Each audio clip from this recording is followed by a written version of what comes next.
Magandang araw mga kariyan. Bago tayo maggupit, alas 7 pa lang ng umaga ngayon, gagawin muna natin itong isang electric fan. Maisingit lang. Ang sakit po nito ay umuugong lang siya sa number 1 at saka sa number 2. Yung number 3 niya, doon siya gumagana. Subukan natin. Saksak sa outlet. Pindutin sa number 1. Ayan, hirap. Umuugong lang. Patayin ka agad para hindi mag-cut off ang thermal fuse. Kasi magha-high ampere siya, posibleng mag-cut off ang thermal fuse niyan. Kaya huwag patagalin na umuugong. Sa number 2, ayan. Gumalaw ng konti yung LC at umuugong din. Kailangan patayin ka agad yung switch. Subukan natin sa number 3. Ayan, saka siya gumana.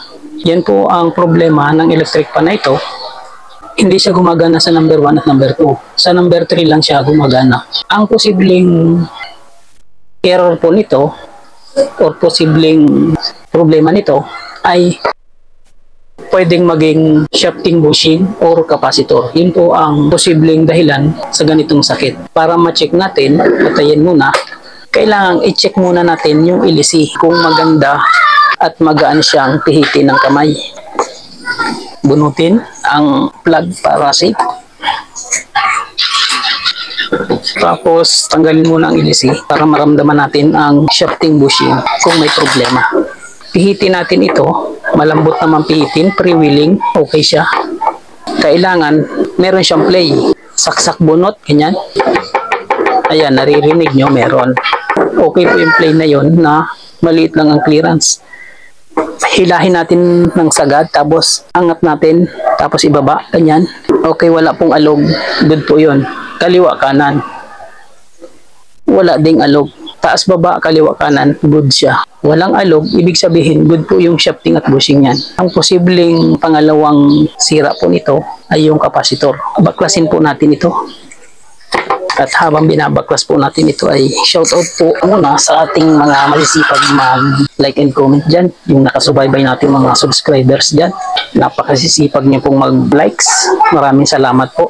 Doon sa mga nagsishare ng aking video, maraming salamat po sa inyo. At kayo ay nakasuporta sa akin. Malaking tulong po yun para malaman ng iba yung ating mga ginagawa. Ayan. Ito na po yung capacitor. Ayan. Nilayo ko na po yung camera. Malakas naman po yung ating audio ngayon dahil meron na po akong nabiling microphone. Ito. Kaya maraming salamat sa mga nagtitiwala. Nagkakaroon po tayo ng inspirasyon para mag-upload ng mga ganitong klaseng video dahil marami pong nanonood.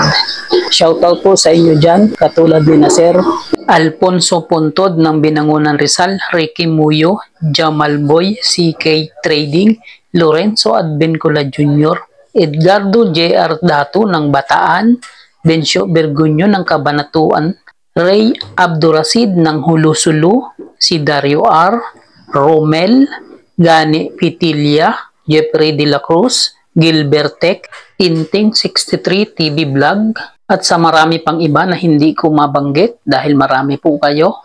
Sa mga silent viewers na kahit hindi po kayo mag-comment ay maraming salamat din po sa inyong lahat. Okay, ito na po yung capacitor. Tingnan natin kung ano ang value nito.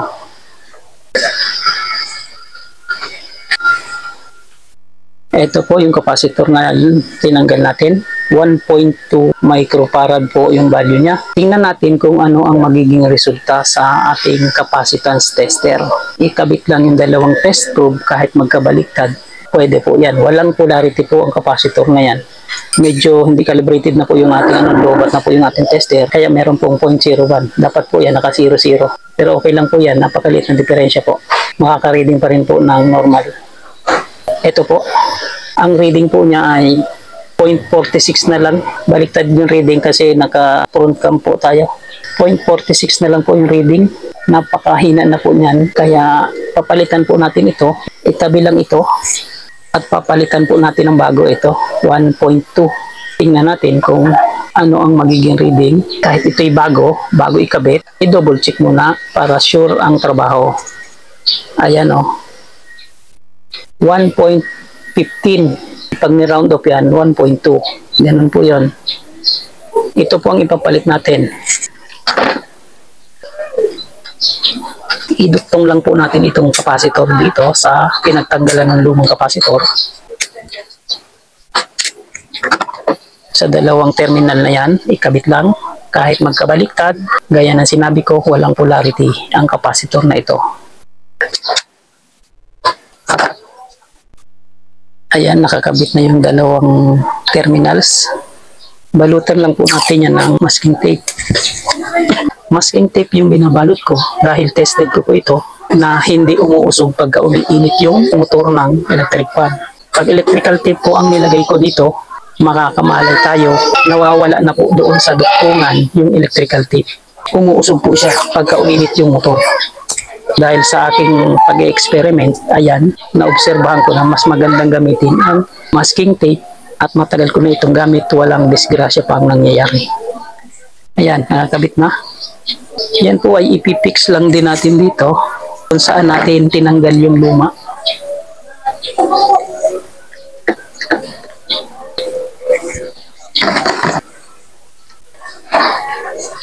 Para malinis ang wiring ay lagyan natin ng cable tie. Huwag natin hayaan na ang wiring niyan ay nakasabog. Posible po na sumabit yan pagka nag-swing na yung electric fan. O, ayan, goods na po yan. O. Malinis. Ngayon ay testingin na po natin ito. Ilayo ulit natin yung camera.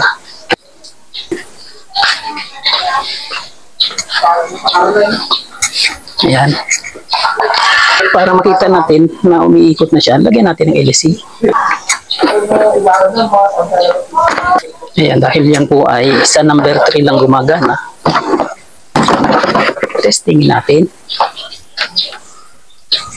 Isaksak na sa 220. Hindi na kailangan natin testerin pa yung windings niyan dahil gumagana naman po ito. Ayan, nakasaksak na. Ilagay sa number 1. Ayan, gumana na kaagad mga kariyan. Kanina hindi gumagana yan. Sa number 1 at number 2. Sa number 3 lang gumagana. Tingnan nyo ngayon. Sa number 1 pa lang gumana na. Yung number 2 natin. Ayan. Goods, diretso. Number 3. I-steady muna natin. Ganun lang po ang posibleng dahilan. Subukan nyo lang po na palitan yung capacitor kung sakaling wala kayong tester. Trial and error kayo kung walang tester. Palit capacitor. Pag hindi gumana, posibleng shafting bushing po ang problema doon. Saka kayo magpalit. Unahin ang capacitor. Paki-like and share naman po nito para malaman din ng iba. Paki-subscribe na rin kung bago lang kayo dahil ito po ang aking munting channel. The real life Dickens Real Glow expresses the reflections of a common worker, driver, technician, and a barber.